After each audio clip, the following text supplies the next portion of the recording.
প্রতি বছর ৩রা ডিসেম্বরকে বিশ্ব প্রতিবন্ধী দিবস হিসেবে পালন করা হয়। ১৯৯২ সাল থেকে এই দিবসটি পালিত হয়ে আসছে জাতিসংঘের তত্ত্বাবধানে শারীরিকভাবে অসম্পূর্ণ মানুষদের প্রতি সহমর্মিতা ও সহযোগিতা প্রদর্শন ও তাদের কর্মকাণ্ডের প্রতি সম্মান জানানোর উদ্দেশ্যেই এই দিবসটির সূচনা। বিশ্বজুড়ে প্রতিবন্ধী দিবস পালনের পেছনে আছে এক সাংঘাতিক দুর্ঘটনা। পদ্মা সেতু, মেট্রো রেল এবং এলিভেটেড এক্সপ্রেসওয়ে নির্মাণের গর্বিত অংশীদার বসুন্ধরা সিমেন্ট। ১৯৫৮ সালের মার্চ মাসে বেলজিয়ামে এক ভয়াবহ খনি দুর্ঘটনায় অনেক মানুষ মারা যান, আহত হন ৫,০০০-এর বেশি মানুষ। এই আহত মানুষেরা চিরজীবনের মতো প্রতিবন্ধী হয়ে পড়েন, তাদের জীবন দুর্বিষহ হয়ে ওঠে।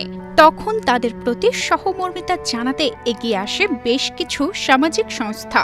এর ঠিক পরের বছর একই তারিখে বিশ্বের বহু সংগঠন সম্মিলিতভাবে আন্তর্দেশীয় স্তরে এক বিশাল সম্মেলন করেন।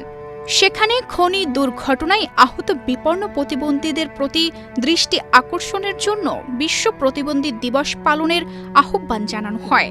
তারই ধারাবাহিকতায় পরে ১৯৯২ সালে এই দিবস পালনের স্বীকৃতি দেয় জাতিসংঘ।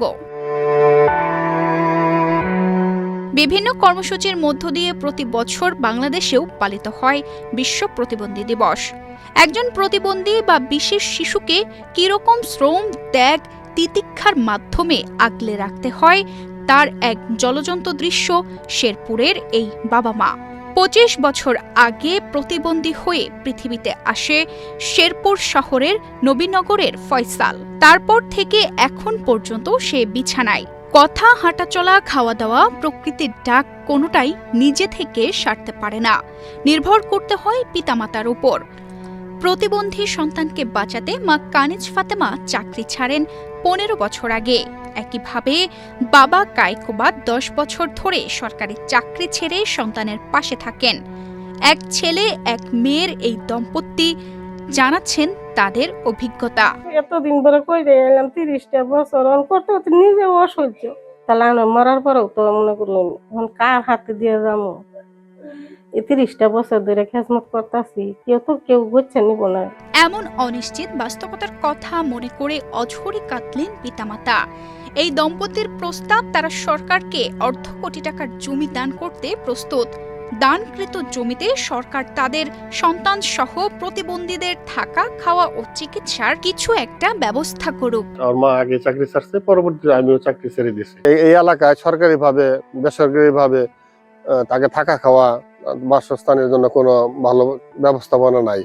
আমি চাচ্ছি যেখানে শেরপুরে এমন একটা প্রতিষ্ঠান হোক, যদি সরকারিভাবে কিংবা বেসরকারিভাবে অন্য কোনোভাবে হইলে আমার অর্ধ কোটি টাকার এখানে সম্পদ আছে, প্রায় ৫০ ডিসি, আমি এটা দান করব এখানে একটা প্রতিষ্ঠান করার জন্য।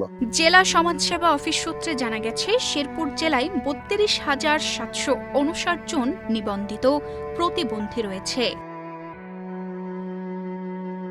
তানজিদা রহমান, ইনায়া, বাংলাদেশ প্রতিদিন।